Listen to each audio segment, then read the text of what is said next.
Do you know you could have kidney disease and not even know it?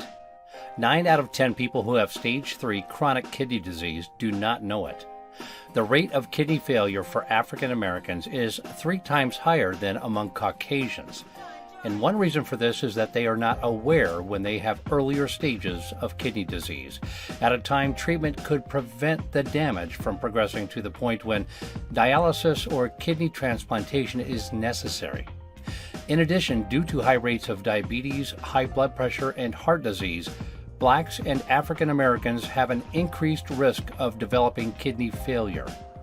African Americans need to be aware of these risk factors and visit their doctor or clinic regularly to check their blood sugar, blood pressure, urine protein, and kidney function. Be aware. Get tested. The life you save may be your own. For more information, contact urbankidneyalliance.org.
Good evening.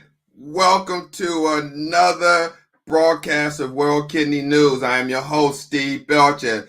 Thank you for joining. Hey, share this broadcast. I know there's multiple shows going on right now. You got Dad Vice on. I think you may got Jonathan on and others, but no one has anyone international on that show other than World Kidney News.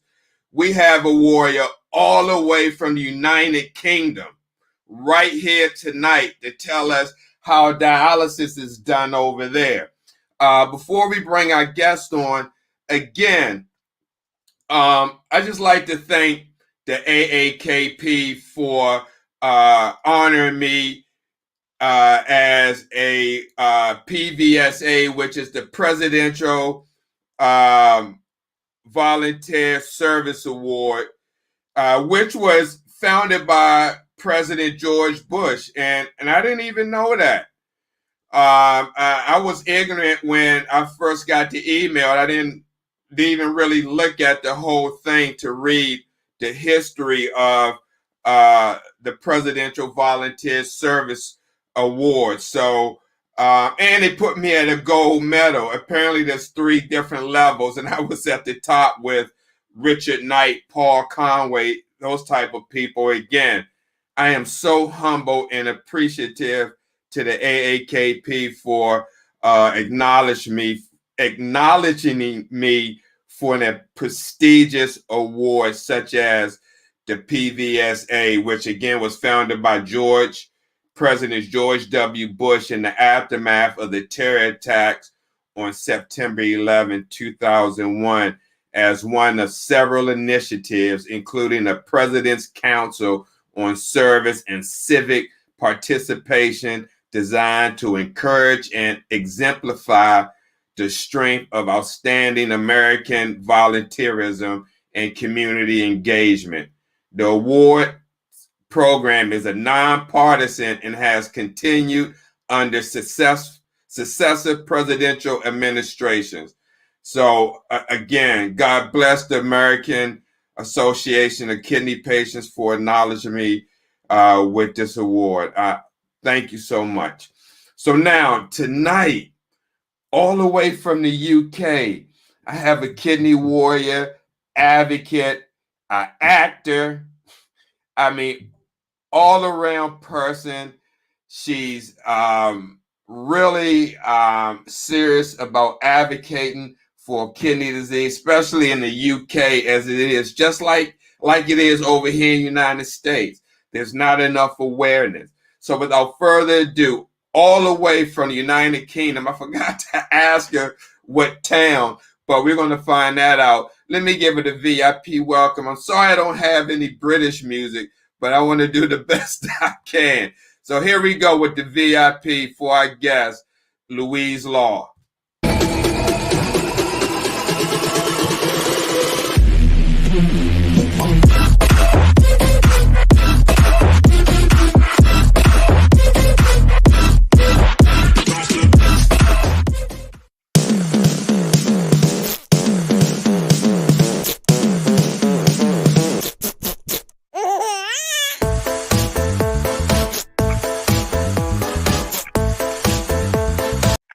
Hey, Louise, how you doing?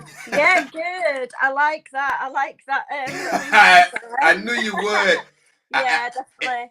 I didn't want to spoil the surprise when I told you about the introduction. I wanted you to wait. No, it's very good. Very good. Thank you. Oh, absolutely. How you doing tonight? I'm doing all right. It's late here. It's about 11:15 at night, but I'm doing okay. I've had a nap this afternoon, so all good, all good. Right. How is the weather? How is the weather over there? Oh, it's terrible. It's really miserable, raining, awful. Tell you what, I wish I could do with some sun right now, especially with this COVID. Get some sun out. Give us all a smile. Well, here in Washington, D.C., today it was about 70 degrees. It's supposed to be raining tomorrow and Thursday. So we're about to head in for some fall weather as well. Now, speaking of COVID, I just heard recently that the UK is back on lockdown. Can you explain what that means? Back on what, sorry? Lockdown. Yes. All right, lockdown. Yeah, we've all got to, we're only allowed out if we're going for essential shopping, we're key workers, or for education. Everybody else is to stay inside, indoors.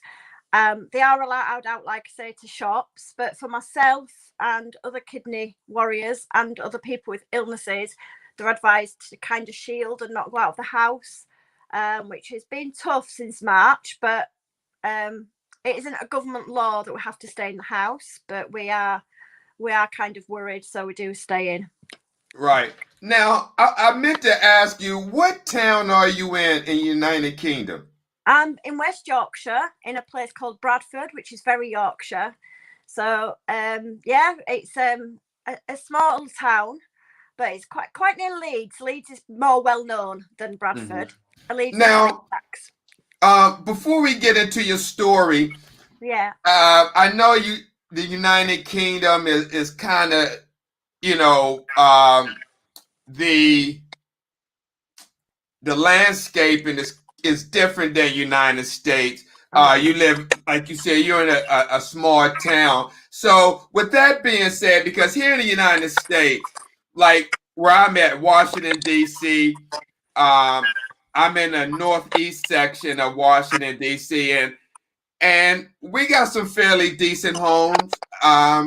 It's not no slums or anything like that, but what's striking is there's 9 dialysis clinics within maybe a 10-minute radius of my house. And when I grew up as a child, there was never no 9 or 10 dialysis clinic, not even one, maybe one at the hospital.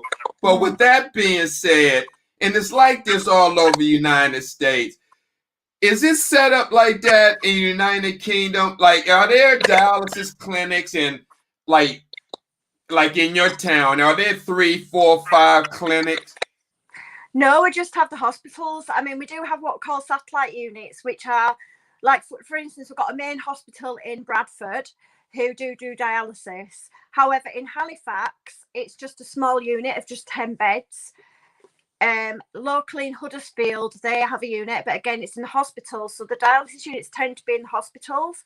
They do have, if you're going away, say, I don't know, to the coast somewhere, they do have kind of holiday dialysis centres, but they are very, very difficult to get into. We don't have anywhere near as that many, like say just the one in Bradford, but I'm actually under one in Leeds, which has two, but then a small unit. So they have three in Leeds. So not nine, no. Like I say, I don't know about further down south where the towns are bigger, but as far as I'm aware in Yorkshire, it is just the hospitals. So yeah. Come on, guys, share this broadcast. We need more than 7 people on here. This is serious. And again, you don't always get someone from another country, especially international, sharing that story of how treatment is done over there. And we know treatment there by the NHS is free to United Kingdom citizens. And with that being said, do they wait? Because we know kidney disease have 5 stages. Now, do they wait until you get to a certain GFR rate until they start that treatment? Yeah, we do. Generally, it's how you feel, but like I've had the 4 transplants, and each time it's been on. Wait a minute. How many transplants have you had? 4. You have 4 transplants. Yeah, yeah. Do you have one right now? Yeah, it's EGFR's 20 now.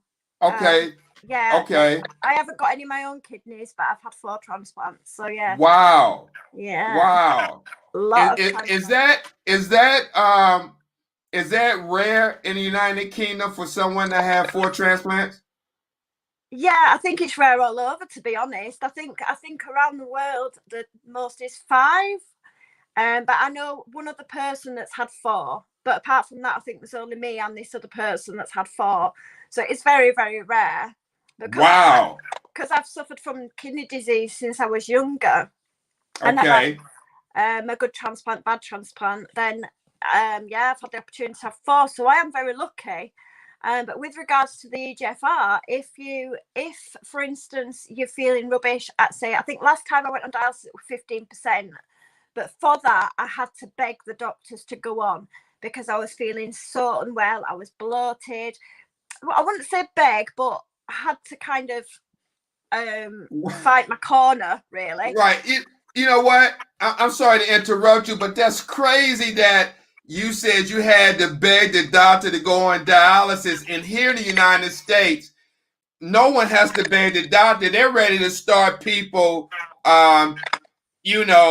when they, maybe at 10%. I've seen people get started when they didn't need to be started. The whole point is to get that money, because once they on dialysis, that 3 days a week, each time that blood hits the artificial kidney, these companies are getting paid, and then the nephrologists are getting paid more to come in and see the patients on those rounds. That's crazy. I mean, I guess here it goes the opposite way. They try to put you off dialysis because that's going to cost them more. So it's going to cost the hospitals more. And wow. I found over the years, I mean, obviously I've suffered from it a long time. The restrictions in what they can do. When I was younger, you could just go for test after test and get checked out. And you could even ring the ward up and go to the ward and be checked out. Whereas now you've got to go through A&E, which is obviously a place you don't want to be when you're poorly and you've got dialysis and you've got a low immune system. And then they'd bring you up to the hospital. Now, I'm not saying anything bad about the hospitals because obviously they're brilliant. They've looked after my care. However, I do find that even myself, I've noticed a difference in the care. And the NHS, as people are aware, it is actually quite struggling at the moment, which is why they're putting such strict bans on us going out and lockdowns and things, because we're actually trying to save the NHS from being too full. Like overtaxed. Yeah, and it is impacting. I'm not sure about how it's impacting dialysis. Obviously, I'm transplanted, but I do know that they're having to move patients out of the main hospital to places more further away from home because the main hospital needs the beds for COVID. Wow. So obviously it's affecting their treatment. But again, because we don't have the capacity that you have in the USA, because there's not many hungry companies wanting money, they're trying to save money. So no, I can understand can impact that on that care, I suppose. But at the end of the day, we don't have extortionate fees to pay and things like that. So we're very, very lucky that we do have the NHS. Oh, absolutely. And over here, they're very wasteful with supplies and dialysis, combustibles. They're very wasteful. I mean, and what I mean by that, what a lot of people don't know.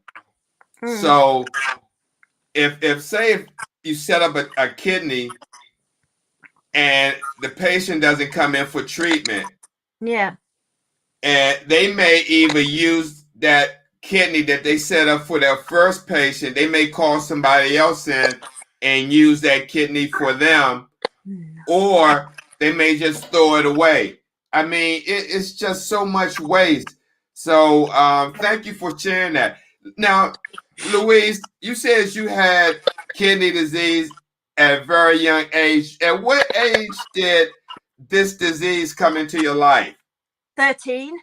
Wow. Apparently I've had it since birth though, and I actually started my young life from 3 years old actually performing on the stage, doing shows. I was Well, wait a minute. You were at 3 years old, you was acting on stage?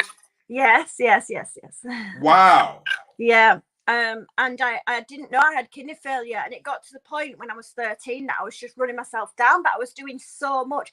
I used to dance from 4 o'clock till 9 o'clock and doing my schoolwork at the same time. So my mum just thought, oh, she's tired, she's a teenager.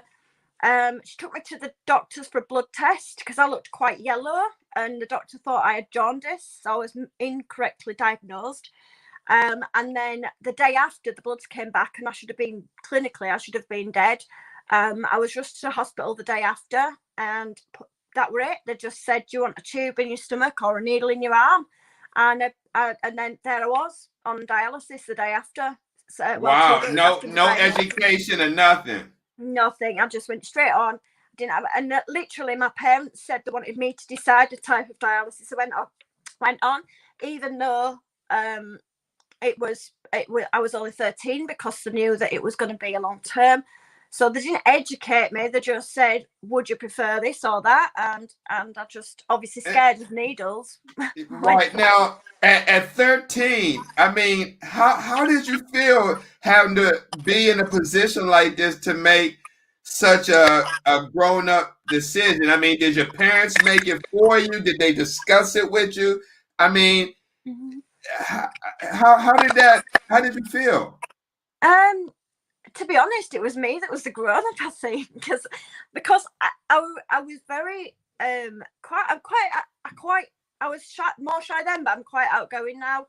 And my parents were just stood crying, and I just said to them, what's the problem? You know, I'll be fine, I'll be okay. And I think because I didn't have the decision to make, and it was just a quick tube or needle, I wasn't aware of the implications. So I actually found it was easier. Because I always say to everybody, if I was to get kidney failure now, I would find it harder because I'd be more aware, I'd be told more, you know, and it is a disease that lasts forever, and I've got so many complications because of it. I'm not just a kidney patient, but it stopped me from doing things I wanted to do when I was 13. Obviously, I wanted to be an actress, I wanted to do film, and I gave all that up for so many years. And then eventually, you know, obviously, I went back into it. But I've always fought against it, and my mum and dad always brought me up like kind of normal. They didn't, as much as normal you can be, they didn't kind of wrap me in cotton wool. They kind of let me get on with life. They didn't treat me like I was poorly. They treated me like I was normal, which was a good thing, but also a bad thing. because now I'm older, I've not had the experience of being able to talk. I have friends with the disease, but through my own. There was a young care, like here in the UK, we only have things for the younger people, the younger side and the very old side. There's nothing for the in between. And I struggle with that because I think there's so many kidney patients out there suffering around mid-40s, 30s that need that help, and there's no group. I don't know what it's like in the USA, but there's nothing at all. You've got to find that out yourself, like things like this and things like that. Right. Yeah. We do have organizations here. We have the main one that's on the top of my list, the American Association of Kidney Patients, which is a patient-led, which is the largest patient-led organization here in the United States. And they got the National Kidney Foundation and American Kidney Fund and a host of other ones. But what's different here in the United States is here in the United States, it's like capitalism rules. It's like profit over patient. And what I mean by that, like organizations like the NKF and American Kidney Fund, well, their biggest sponsors are the two largest dialysis companies here in the United States, which are Fresenius and DaVita, and they're like global. They got clinics all over the world, probably not in the United Kingdom because of the NHS, but in other countries, you have these clinics there. And it's almost like they're you know, earlier I was trying to like ask you, is a place in the United Kingdom that's all over the place. Now I can think of it. They're like the McDonald's of dialysis. Yeah. You know how McDonald's are all over the place? Well, they're just like it here. And so they're quick to put people on dialysis. And what happens is these organizations kind of get donations from these large companies. So they're more like sleeping in the bed with them. And so they're not going to go against these large organizations, even though, you know, one of these large organizations has been in the news for fraud, kickback, and stuff like that. They still get government funding, because if they were to go out of business, probably a lot of people would die because they got a monopoly on the dialysis thing. So, Louise, at what age did you get your first transplant? 14, about 6 months after I got diagnosed. So I was very lucky. I'm quite a red blood group. So from who? Was it a family member? No, I've never had a family members. It was from a cadaveric transplant, and that lasted 13 years. So it was very good. So wait a minute. Now let's talk about that for a second. About the transplant list over there, because here there are more than 100,000 people on the kidney transplant wait list, but there are more people on the list than there are donors.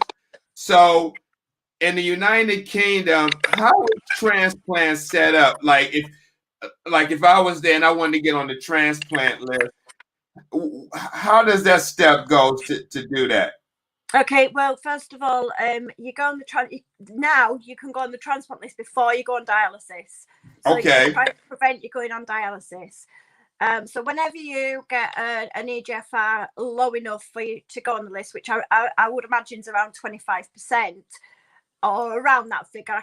Don't quote me on that because I don't know the exact figure, but you can go on the list. Now with us though, there are over 6,000 people waiting for transplants still, even though live ones are going on. There's probably more. You said 6,000? I would imagine more, but yeah, 6,000. I mean, that's not as much as United States, more than 100,000. Wow, that just shows the difference in the size of the countries. But yeah, the donation, we used to have an opt-in system where you had to sign a register to go and give a transplant when you die, give an organ when you die. Whereas just this April, they've changed it to opt out. So if you pass away, if you've not discussed it with anybody or you've not signed the register to opt out, your kidneys or your organs will go to a recipient. They should do that here in the United States. Yeah, I think it's good. I do think it's good, but your family still do have a right to say no. Sure. And I think the discussion needs to be made with families. Just that one discussion with your families, whether you want to donate or not, whether it's an opt-in system or an opt-out, that one conversation about when you pass away to donate your kidneys is the most important thing you could do, because it could save somebody's life or change somebody's life for the better. And we don't discuss this. This is not discussed. Death is a taboo subject. And I understand that, but it is just that even one conversation is all that we need. And I do think we will find out eventually. I mean, there's not enough data yet for me to tell you, but obviously at the minute we're in April, then the pandemic, so live transplants did stop for a while. However, the back going on, and we'll find out the impact on the opt-out system maybe in a couple of years of what impact it has had on it. But I don't think people are aware of it. I think me talking about it now will probably be the first some people are aware of it. The only reason I know is because I'm a transplant patient. If I wasn't a transplant patient, it's been on the news a few times, but I wouldn't think it's not publicized anywhere. It's not on TV. It's not same anywhere. as here. Yeah. It drives me insane, because people are.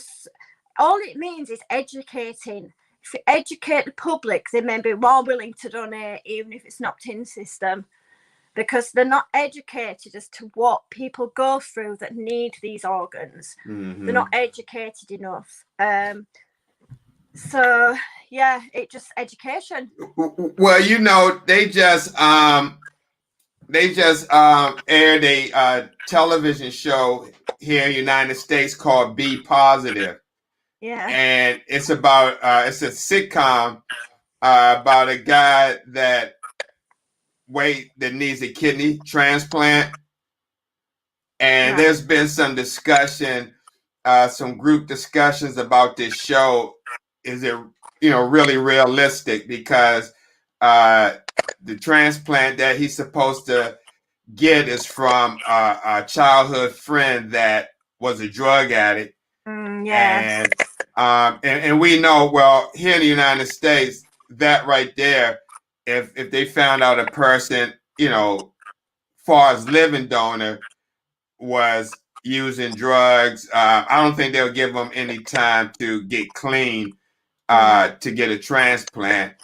But let me ask you now, the transplant, is that free as well? Yes. Yep. Whoa, wait a minute. So 4 transplant and each transplant was free. Yes. Damn. I know.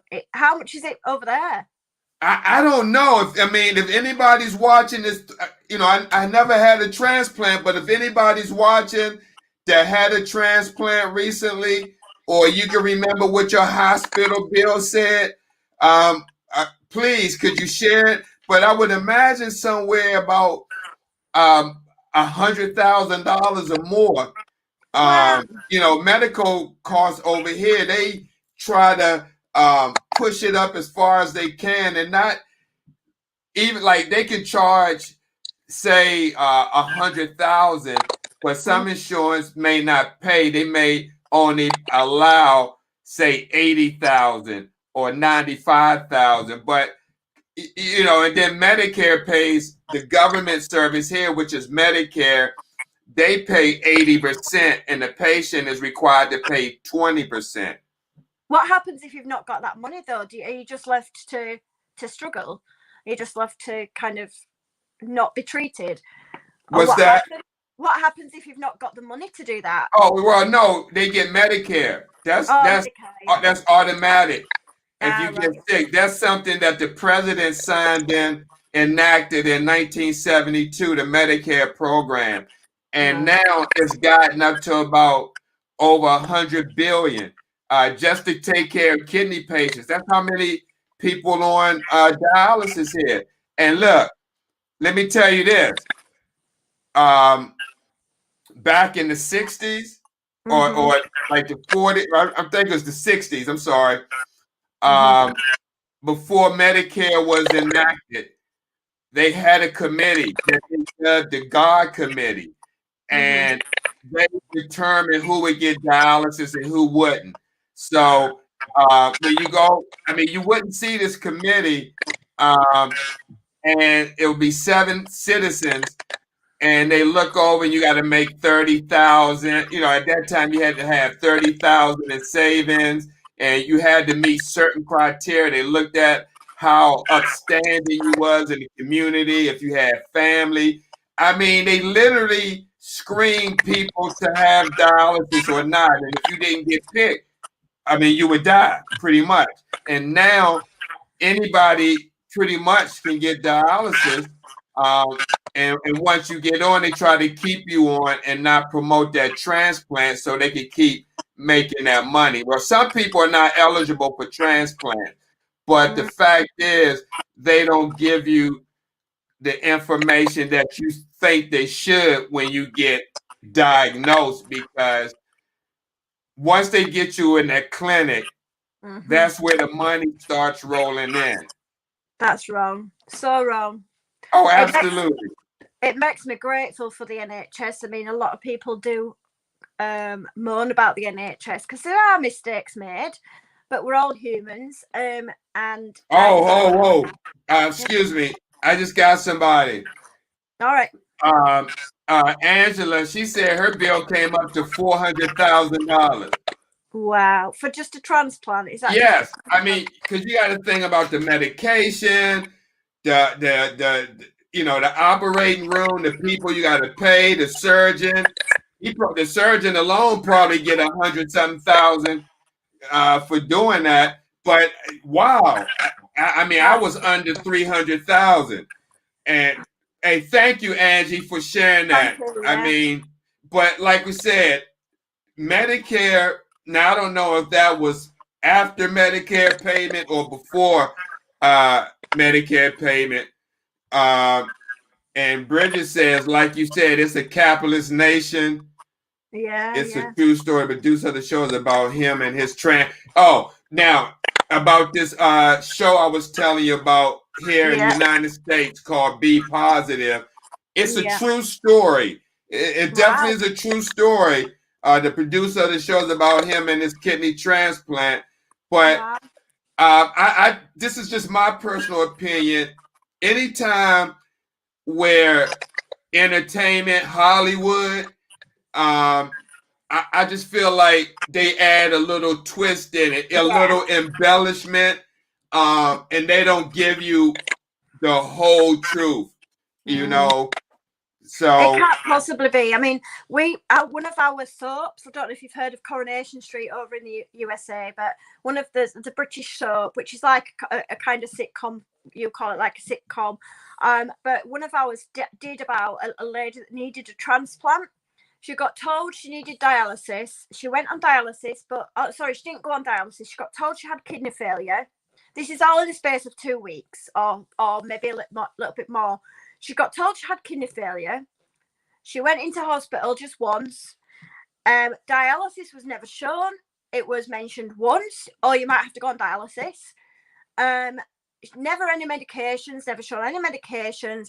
A few weeks later, she was in high heels walking down cobbled streets. Have you heard of cobbled streets? I don't know if you have them in America. Like Cobblestone Street? Yeah. I've been to Germany, so I know. Yeah. So like that. And she was walking down about a few weeks after transplant. Well, after she come out of hospital, basically. She was walking down a cobbled street in heels, and I thought, this is not realistic.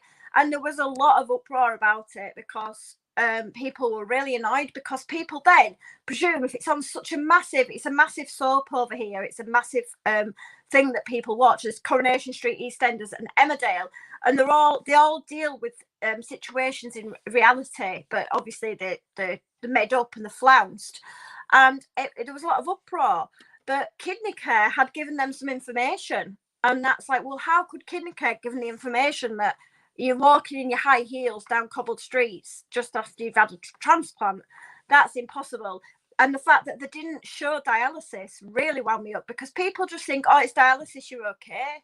But they don't see, even people that I know don't understand what it's like to be on dialysis and what it is to be on dialysis.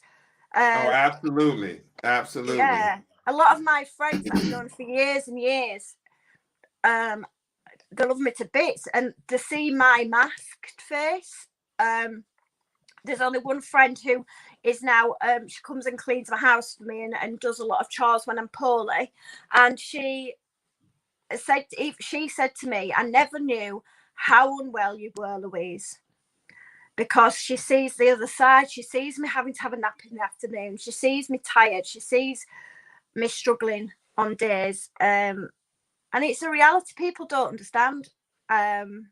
So that's why I'm doing the show I'm doing, about creating awareness of the kidneys and dialysis, because I've got a story so far. It's true stories. It's my own true story, nothing flounced. My own true story, a story of a guy who just walked into the clinic and gave a stranger a kidney. And the other lady who's had 4 transplants, and a lady on dialysis. And I'm doing a show based around true stories, what dialysis means, what it restricts them doing, and then when you get a transplant, what it allows you to do. And then at the end, it's a letter thanking my donor. So that's like a twist at the end, like I'm telling them bits of my life as well along the way, and what I've been able to achieve because of my donors. And then at the end, it's kind of all been a letter thanking my donors. And that I'm doing for a degree at the moment, but I am wanting to get it on stage, which will then hopefully create more awareness. Wow, that's awesome. Now let me ask you, you said there's no really awareness in the UK, but you would think since the NHS pays for it, that they would create more awareness to try to keep people from having to go on dialysis. Yeah, I think the NHS, it'd have to be a private company that created awareness, or people like you and me, and kidney patients themselves, because I think obviously it's too expensive for the NHS to promote. They do promote live donation, but only within their own entity. So if you see leaflets in the hospital, you see posters up in the hospital, donate your organs, but they haven't got the funding to be able to create that awareness within the media. So I think the best place to be is in the media, on talk shows like this, on radios, create awareness. You know what? You need to get this show into somebody's hands so we could create awareness in the United Kingdom. Urban Health Outreach Media bridging that gap internationally, because I mean, this is not an America problem, a UK problem. This is a global problem. Yeah. And pretty much dialysis is done the same across the board, with some little bit of maybe a procedure here or there that may be different from because of the machine or the tubing, but pretty much it all works the same. Yeah. And Angela, she had mentioned that with that $400,000 bill, she had a pancreas and a kidney transplant, Louise. Right. Okay. And Yeah. she said the medicine wasn't even a part of that bill. Wow. So that was separate. And we can imagine medication here is not cheap. Pharmaceutical companies are all over the place. You see, you think you'd make that. You think your government, and I know you've got a different president now, but you'd think your government would make something such as dialysis, or something that's lifelong, more even affordable, but maybe give it for free, because oh, absolutely, I don't understand, because if you do, I think it's a human right, because we have got to stay alive, and to stay alive you need that machine. So why should you be denied of that machine? I mean, obviously you're not, because you've got Medicare, but at the end of the day, it's only big companies that are getting that money. It would be better putting it back into the system of the government system, which is obviously why we pay our national insurance, because we do have to pay, but we pay national insurance. So that comes from all of the people in the country that pay a national insurance that pays for the NHS, the fire brigade, the police. And then it becomes a people's kind of humanitarian thing. You know, we're all looking after each other in that sense. But yeah, I think it's absolutely disgusting that they don't have anything that builds. Yeah, it's unfortunate because a lot of people go broke over this, and they're just trying to get by the best way they can and still go to dialysis. Some people lose their jobs because when they go to dialysis, they can't get the shift they want to go in. It's just so much with this that, and you would, like you said, over there, you would think over there they would raise awareness because of the overburden on the NHS. But here, they're not going to raise awareness because they know it's going to cut into the profits. If you don't have anybody on dialysis, they're not making money. Now, of course, let me just say this. Like you said, when you were born, you know, you were born maybe with a medical condition or congenital defect of your kidneys. Now, over here in the U.S., yeah, you know, polycystic kidney disease, nephritis, lupus, and any other disease that may lead to kidney disease. We understand that as far as our organization, but what's so appalling is the many clinics they have here. There's not that many patients, you know, PKD and all the other causes of dialysis. That's not going to fill the clinics up. What's filling the clinics up are people that get diagnosed with kidney disease because of hypertension and diabetes. In fact, diabetes and hypertension are the two leading causes of kidney failure here. And that diet, which is high in sodium, high in saturated fats, triglycerides, cholesterol, is doing a number on our citizens. And in fact, in California, it's so appalling out there is that half of Californians have diabetes type 2. Wow. Is that because of the sugar in the food over there? Well, no, it's not the sugar, it's the saturated fats. It's the sodium, it's the cholesterol level. And so what happens when you're having all these fatty foods and it's putting this weight on, it's affecting the pancreas from putting, from when it secretes the insulin from putting that sugar into the cells to be used as energy.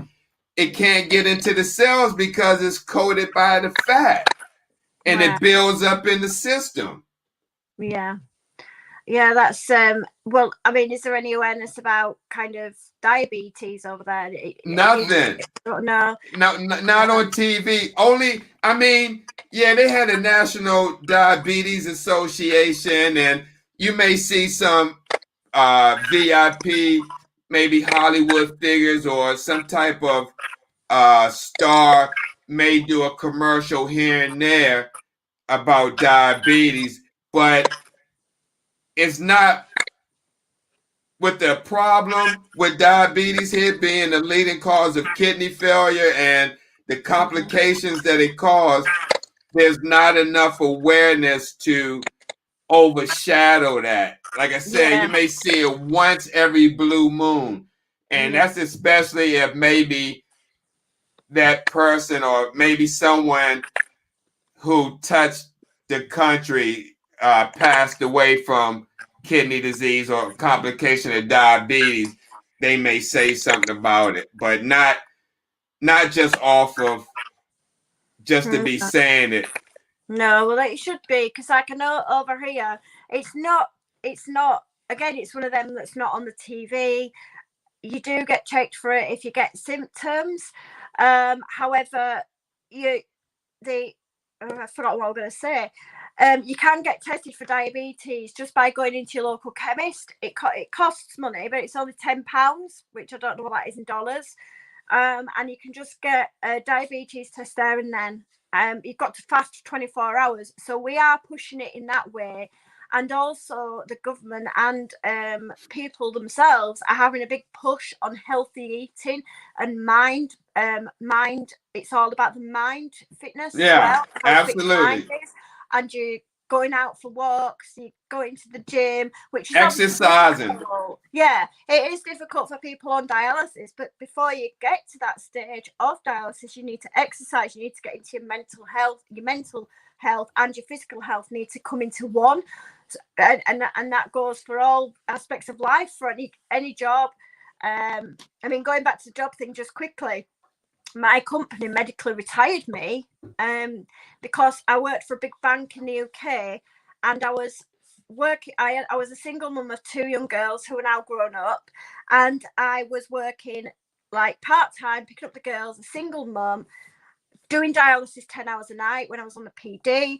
And then eventually it got to the point where I was working and then I get exhausted, working exhausted. So they medically retired me. And that I get a pension now from that. Oh, okay. Wow. I don't know if you do that in the USA. You were saying about the lady that people lose their jobs. You didn't mention them, but people lose their jobs. Over here, luckily I worked for a big enough company that I was able to do that. But I do know here in the United Kingdom, people do lose their jobs over it. Man. But with any illness, to prevent any illness, I think it's important you deal with your mental mind and your physical abilities. But when you get to that point where you can't do it, it's tough to get back into it. No, I can understand. I do struggle. Now, Louise, let me ask you, you said something that I was thinking about. And you mentioned the education that they're trying to push for, dietary changes, behavior modification, exercise, walking. Now, with kidney disease, this is the sneaky part about it, is that there's no signs or symptoms. I mean, we got 5 stages. Mm-hmm. And over here, 9 out of 10 have stage 3 and don't even know it. So if I don't know what the statistics are in the UK, but if it's 5 stages and if people are not educated about kidney disease, I mean, it almost seems like they're not going to really know that they have kidney disease, or it seems like they'll find out they probably have kidney failure before they have kidney disease, or maybe they get to some point where, like you say, when you was 13, you were yellow and you thought you had jaundice. I mean, my God, in the UK, is it going to take for a person to almost die to get seen to know that they got kidney disease? And then by that time, they may not, be well enough to get on the transplant list. Yeah, I mean, for me, it was a bladder problem. My sphincter in my bladder didn't form correctly when I was born, so urine flushed back up to my kidneys. So it's called reflux. So the urine went back up to my kidneys, so that's why mine failed. But they obviously slowly failed, so there was no way of me knowing. I never had, despite being on stage, I had medicals, but they never checked my urine, nothing like that. I think now in the UK it's standard now that they do check your urine, and if you've got recurrent infections and things like that, they do check. It is very difficult because I know now the symptoms of it because I'm educated on it, because I've dealt with it so long. Whereas, like you say, people in the UK are the same. There's no way of them knowing of it. I mean, maybe there should be some kind of, to stop it happening and to stop people having to go on dialysis and kidneys. Things like mine could have been prevented. And so could the diabetes ones, to be fair. Although some people, it's difficult, I know it's hereditary in some people. But like, maybe there could be a test or something that people did every so often to check if your kidneys are okay. And then it might get dealt with quicker, in which case then you're controlled more. Do you get what I mean? It's more of a controlled way to dialysis rather than you find out you've got kidney failure, because like that. I mean, I've heard some people do find out years and years before that they've got kidney failure, and it will eventually happen. But then with diabetes, the kidneys can go at any time. You could just take a wrong medication and your kidneys can fail. So it's a tough one, really. Yeah. Don't really know. Now, let me ask you, have you ever done in-center, been to the hospital to do dialysis? Have I ever been to what, sorry? To the hospital. Oh, yeah, I got to the hospital is dialysis. Right. Now, yeah. Let me ask you, so what's the standard treatment time in the UK? 4 hours, 3 times a week. What is it in the US? Well, it varies. The doctor could put somebody on 2.5 hours, 3 times a week, 3 hours, 3.5, 4, 4.5. And I've seen a patient do 5 hours, but because of his size, he was something like 6'3" and 300 something pounds. But for the most part, it's 3 hours, 3 times a week, or 4 hours.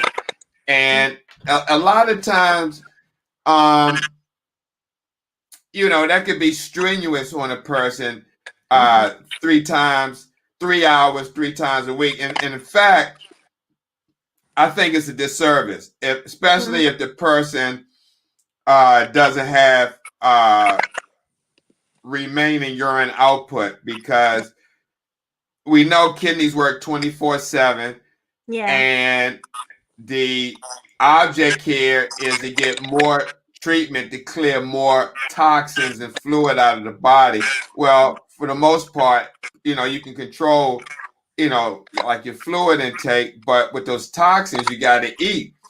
And the thing is, 3 hours, 3 times, that's only 9 hours a week, where they're pushing for more home treatment. Of course, not everybody can do home dialysis, but if you're at home, at least you can do, say you do 8 hours, twice a week, or 3. Say if you did 8 hours at night, 3 times a week. I mean, that's 24 hours of treatment compared to 9 hours of treatment. So of course you're going to feel better. Your numbers are going to be off the charts, KT/V of possibly 3. I mean, you're going to feel amazing opposed to someone getting 9 hours of treatment. Yeah, definitely. I mean, I've done both. I've done hemodialysis at the hospital, and I also did it at home. So I've had both experiences. We generally, the average is 4 hours, but like you, some patients can go for 3 hours, or some patients could go for 5. But like you say, some people do choose to do home dialysis, do it every night for 8 hours. But I absolutely agree, and this is why I want dialysis to be made aware as well, because people don't know the implications of it. I mean, I'm not asking for sympathy for people, and I'm not, because I'm not like that. But I do feel that it is absolutely, it's so difficult when you're on dialysis. You've got to keep your arms straight for 4 hours for one, and then you feel absolutely rubbish after it, and then you go to sleep, and then the day after you feel rubbish, and then you're just about going back on dialysis. And that is the 4 hour 3 times a week. When I did it at home on my own, I still stuck to the 3 hours a week, but I had a different kind of experience, because I could do 4 hours, I could do 3 hours, and then I'd do longer. It depended on what fluid I had on. If I had, for instance, over 3 litres on, then obviously I'd do the longer hours. I didn't fancy being on the 8 hours a night because of the scaredness of moving my needle. and I did sometimes have a few complications, but I actually did prefer doing it at home. Because you're not tied. I used to go up to bed at night and do it. I'd watch the things I wanted to watch, go up to bed. I'd have a bed in the bedroom. I had my own room with the dialysis machine, the dialysis equipment in there, attached to my bathroom plumbing, and it was really, really easy. I obviously got trained to put my own needles in. Somebody else could put them in for me, but I did decide that I would do it myself. Wow. Yeah, it was tough, because obviously you can't come away from that, but that's why I chose having a different room. I was fortunate enough to be able to have it in a different room, because I feel if it was in my bedroom or my living room, I wouldn't ever feel like I was away from a clinical area. I liked to shut it, and it even had a lock on the outside so that my cat couldn't get in. So I could just lock the door and walk away. So it was almost like it's private area. Yeah, that's a good idea. Yeah, it was. And it was so much easier, because obviously at the hospital you're waiting around to be put on. When we go, they have appointment times, so you go at your assigned time, but you might have 3 people assigned at that time. And it's kind of on a first come, first serve basis. So if somebody else gets there first, they get put on, and then you're waiting to be put on the machine, and somebody else is waiting to put on the machine. But over here, they have started using self-care now, whereas even if you're at the hospital, you can actually put yourself on the machine, do a lot of your own care, but you've still got the nurses there if you've not got the facility at home to do. No, but at least they're teaching that. I mean, they do it here in different parts of the country. But for the most part, like where I'm at in the Northeast section of the United States, you don't hardly see that. The patients going in, and in fact, in some dialysis places, you got 1 technician to 4 patients. So you got 1 person taking care of 4 people, or 5 or 6. And that can cause room for errors and mistakes when you rush in. You're taking care, you got to put 4 to 5 people on dialysis, and they're waiting to get on, and somebody got to come off. That's the kind of environment that these companies put these workers in. That's the same over here. The NHS is so short-staffed, and it is obviously a quite a unique area as well. It's kidney failure. It's quite a complex kind of area to work in, and they are short-staffed. I know that, but saying that, in Halifax, I think there was about 5 staff once on, and there's only 10 patients. So in that respect, they're really full of staff. Yeah, they overstaffed. Yeah, but then in the biggest unit in St James's in Leeds, you've got, I think there's about 30-40 beds there. I can't remember how many there is, but there's like 2 main rooms, and then you've got emergency rooms, because that's like the main hospital for kidney care here in the UK, in Yorkshire anyway.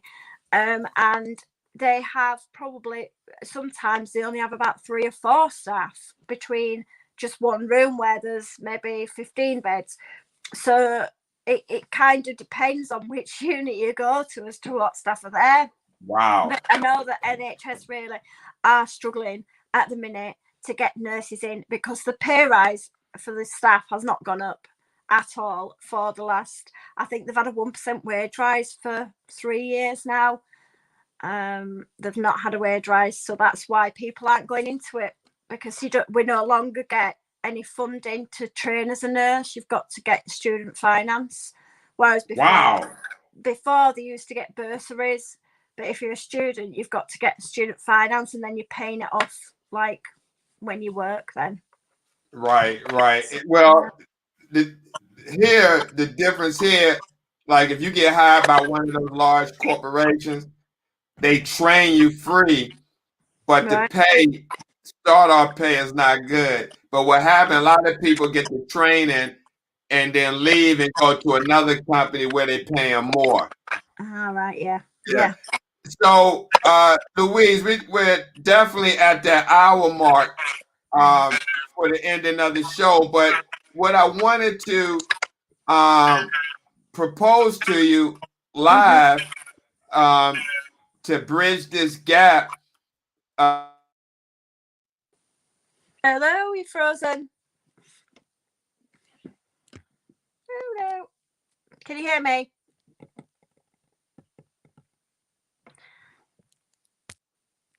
It's gone off, Steve.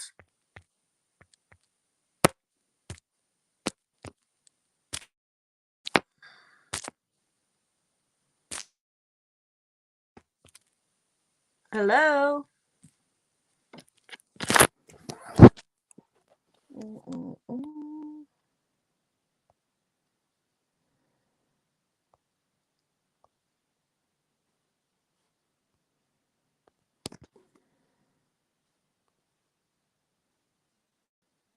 Hello, can you hear me?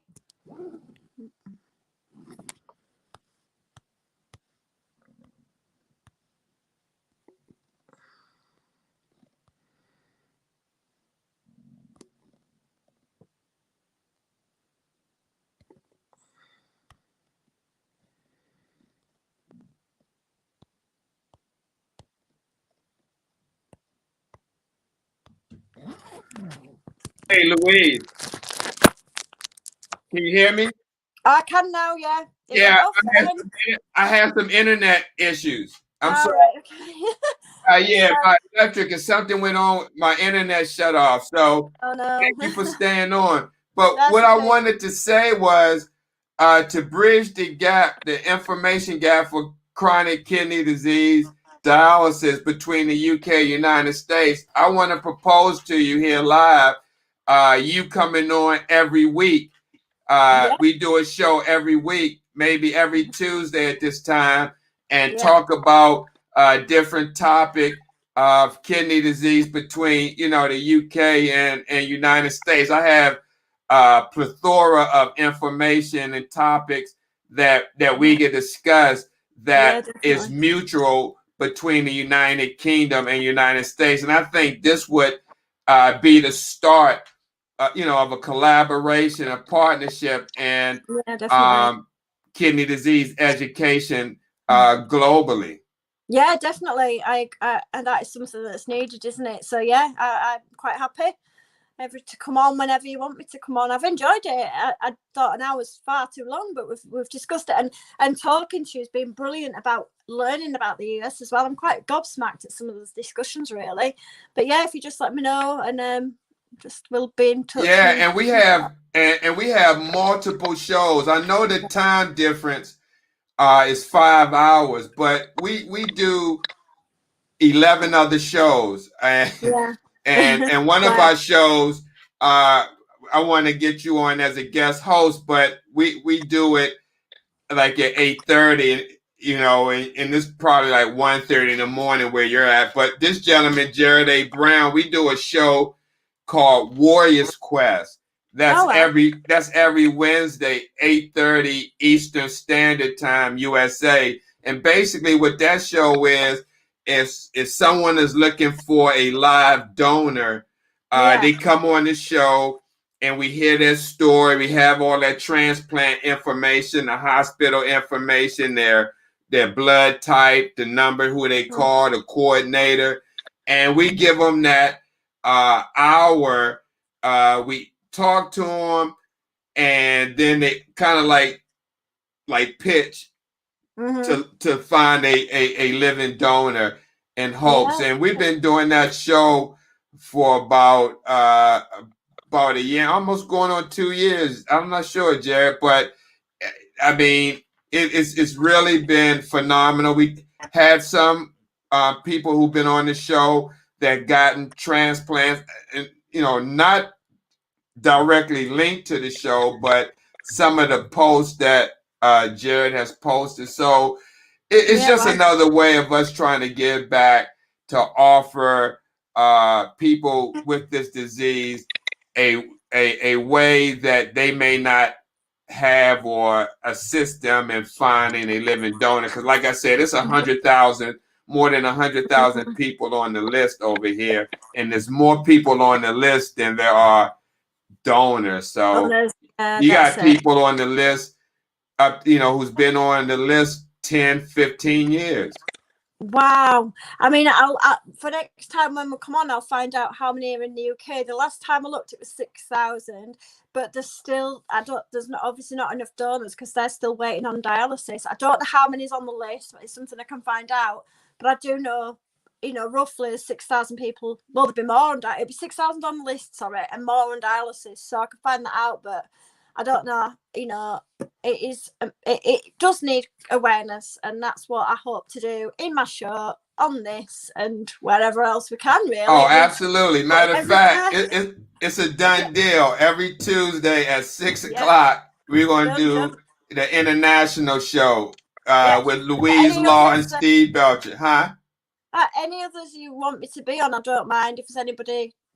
Okay, I want to definitely let you know, because I got your information. So I won't go ahead and end the show. But Louise, this has been a pleasure and a great show. I look forward to talking with you and working with you each week and learning about how dialysis and kidney disease is done and taken care of in the UK, and sharing information and ideas. I mean, that's what this is about. So learning, education, awareness, because it's something that's been underplayed, not only here in the United States, but it seems like in the United Kingdom as well. Yeah, definitely. So, all right. I know what it's about 12, 14 there. Yeah, it's fine now. I slept today, so I'm okay. Yeah. But Louise, again, thank you so much. And I want to reach out to you in the morning. Because I know you got to get some sleep. But God bless you, and thank you so much again for coming on. And this was a great show. I am so happy to have you on, to be working with you. Thank you, Steve. Thank you so much. And you too. Good show. All right. And I'll talk to you soon, okay? See you later. Bye-bye. All right. Take care. You too. All right. Bye-bye. Bye. Bye-bye. Guys, this was an awesome show. And like I said, you got other shows out there to watch. Definitely. But it's no one else is going to do the international connection. Boy, I'm so happy. I'm telling you, I am so happy that we have an international partner. You've seen it right here. USA to United Kingdom, USA to the UK information, man. I am stoked. Bridget, thank you so much for watching. And yes, this is going to be great. This is going to be awesome. Louise, definitely, Jared. She's going to be a great asset. Also give us an opportunity to reach folks in the United Kingdom and abroad. So thank you, Bridget. I appreciate it. I'm just doing what God is sending through me. That's all. Thank you so much. Angela, thank you for sharing. I appreciate you coming on from YouTube. God bless you. And I wanted to share this because, I mean, we got to talk about this, guys. I mean, Angela said, well, I lost my job, but the social worker, along with a special in finance, was able to find me a grant. Some stepped up and paid for all my needs. God bless me after waiting 4 years for disability. And this happens to a lot of people, waiting for a long time for disability, Social Security, having to get a lawyer to get their money, their entitlements that they have rightfully earned because of work. And this is the stuff we need to talk about, because when I worked in dialysis, there was no shows like this. Education, when you try to educate, Kim Lewis, I don't know if she's on here now, but Kim Lewis, she'll tell you she used to be a patient at Union Memorial Hospital, where at the DeVita, where I was one of the charge nurses. And anytime I tried to sit there and talk with her about kidney disease education, not just her, right? She had a transplant now, but not just her, but any patients that I tried, that I saw something that needed to be educated. I swear to God, I don't mean to say it like that. Forgive me for saying, like that, but I kid you not, you had, and I don't know if it was jealousy or not, but you had staff and you had management always on my back, rushing me, pushing me along, telling me, you need to make your rounds, or, get all your assessments done within 60 minutes. Or you had the staff telling me, Steve, you always talking to somebody. You always this, you always that, And inside, they used to piss me off. I used to have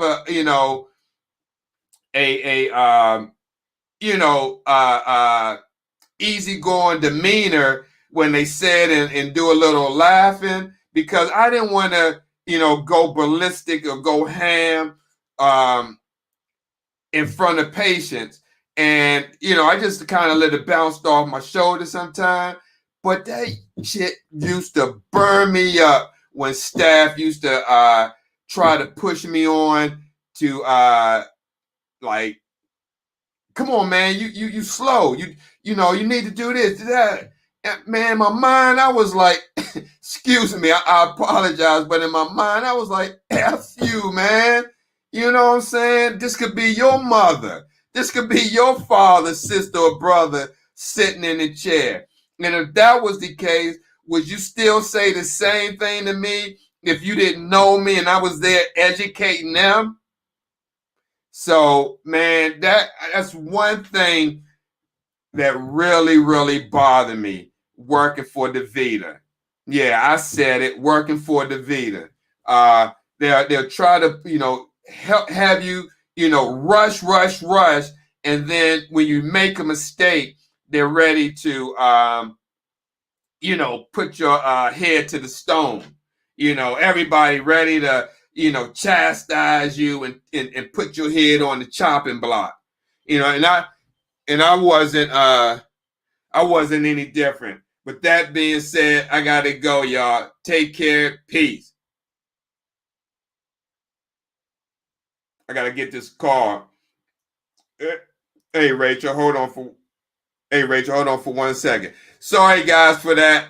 I gotta go. God bless you. Talk to you soon. Peace.